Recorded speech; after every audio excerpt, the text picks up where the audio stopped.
Je vais vous donner ici une suite de 7 conseils et astuces pour compléter tout ce que vous avez déjà appris sur l'oral grâce à ce cours. D'ailleurs, si ce cours vous plaît, n'hésitez pas à mettre une note et un commentaire. En tout cas, ces conseils, ce seront des choses simples, mais qui là encore vont améliorer votre soutenance. Faites des exports dans tous les formats disponibles de votre présentation, dont le format PDF. On ne sait jamais ce qui peut se passer.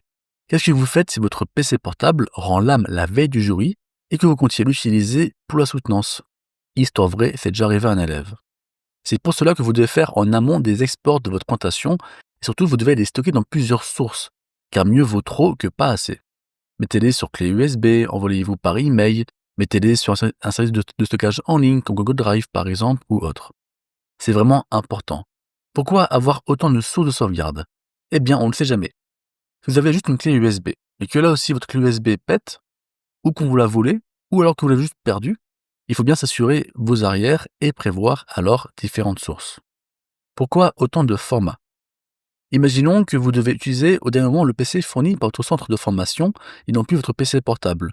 Vous n'êtes pas certain que ce PC ait exactement le même logiciel que le vôtre, et même si oui, qu'il ait la même version. D'où le fait de faire un export de tous les formats possibles, comme ça devrait aller. Et puis si vraiment pas de chance, les exports ne vont pas avec le logiciel utilisé, vous avez toujours le mode PDF. Ce n'est pas vraiment idéal, mais c'est mieux que rien et tous les ordinateurs lisent ce format.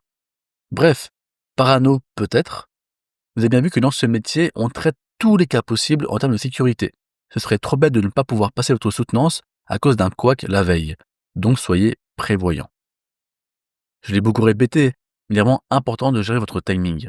Premièrement, vous avez 40 minutes et pas une de plus. Le jury n'a pas le droit de vous faire dépasser ce temps. Sinon, cela peut causer un souci d'équité avec un autre élève et on risque de devoir annuler tout le jury pour le refaire. Il ne faut donc pas dépasser. Mais dans l'autre sens, c'est important aussi.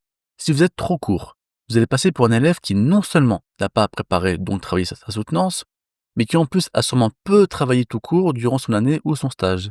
Et oui, si un élève n'arrive pas à faire assez de temps, on déduit que le travail fourni n'est pas bon en termes de quantité.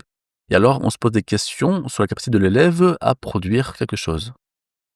Il faut au grand minimum faire au moins 35 minutes. Et encore, c'est vraiment à éviter. Le jeu ne va pas trop apprécier. Par contre, si vous faites moins 35, ça ne sera vraiment pas bon du tout. Je vous recommande alors de faire au moins 37 à 38 minutes. Mais alors, comment gérer ce timing? Ce n'est pas compliqué. Entraînez-vous à la maison tout simplement. Ce qui m'amène au point suivant. Entraînez-vous à la maison, ça change tout. Mettez votre chrono et hop, allez-y, lancez votre soutenance. Le fait de le faire sérieusement a 3 avantages considérables.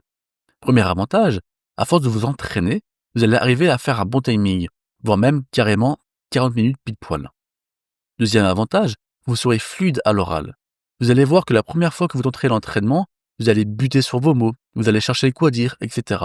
Alors qu'au bout de quelques fois, à force de répéter, les mots et termes techniques viendront tout seuls. Et ça change vraiment tout. J'ai vu de très bons élèves avec de très bons dossiers qui se sont ramassés car ils ne se sont pas entraînés. Ils ont bafouillé sur toutes leurs slides, ne sachant quoi dire, et alors ça donne l'impression au jury qu'en fait l'élève nous montre un travail qui n'est pas le sien puisqu'il n'arrive pas à l'expliquer facilement. Vous imaginez bien que c'est plutôt un gros malus pour lui. À l'inverse, j'ai eu des élèves qui n'avaient pas vraiment un très bon niveau technique, mais parce qu'ils s'étaient vraiment entraînés et préparés, alors leurs oraux se sont très très bien passés. Le jury était même impressionné de voir à quel point ces élèves étaient à l'aise et fluides, ils étaient donc influencés par cela. Pour l'anecdote, j'ai eu un de mes élèves pour qui je pensais vraiment qu'il n'aurait qu'un seul point sur 3, mais qui au final a réussi à tout avoir du premier coup. Comment? Il s'est entraîné à fond tout le week-end. Troisième avantage, et pas des moindres, vous allez repérer les timecodes de votre soutenance. Et ce dernier point m'amène au 4e conseil.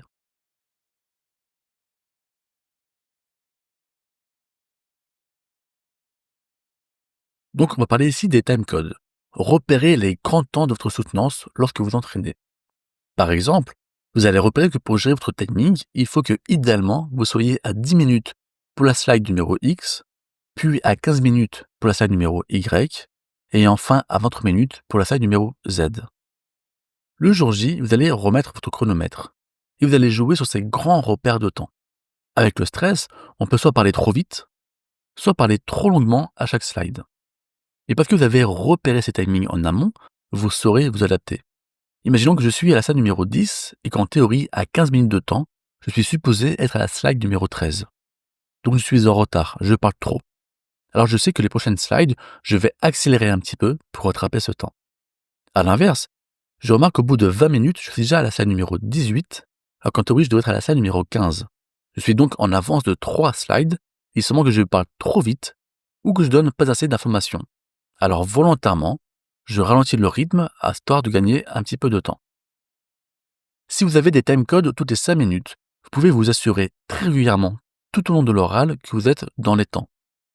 La plupart des outils de présentation, comme PowerPoint, proposent de faire des notes sur le slide pour celui qui présente. C'est l'occasion de mettre justement le temps idéal que vous avez lors de l'entraînement, et cela vous servira le jour J. Renseignez-vous auprès de votre centre de formation, mais habituellement, on demande juste aux élèves de soigner un minimum leur tenue sans pour autant aller trop loin non plus. Évitez les shorts, un pantalon avec une chemise ou un polo si vous êtes plus à l'aise, c'est suffisant. Si certains veulent tenter le combo t-shirt avec une veste de costard, vous pouvez, mais ne venez pas en smoking, ce n'est pas le lieu pour. Au tableau, lors de la soutenance, vous aurez besoin de passer vos slides facilement. Il ne faut alors surtout pas qu'on vous voit toutes les 2 minutes revenir vers votre clavier d'ordinateur pour appuyer sur la flèche droite de ce dernier. Ça casse complètement le rythme. Prévoyez plutôt simplement une souris sans fil avec une molette. Ça ne coûte pas bien cher et avec ça, vous pouvez l'avoir dans la main facilement tout en étant au tableau et en présentant. Si jamais vous ne pouvez pas, prenez alors une souris avec un grand fil et vérifiez si c'est possible que ce sera assez par rapport à la salle qu'on vous fournira. Idéalement, un pointeur laser, c'est encore mieux. Vous aurez le côté sans fil avec passage facile des slides, plus de quoi indiquer au tableau des points particuliers d'attention. Ça ne coûte là aussi pas grand-chose sur Internet, pas la peine de prendre du matos de professionnel, c'est juste pour une soutenance.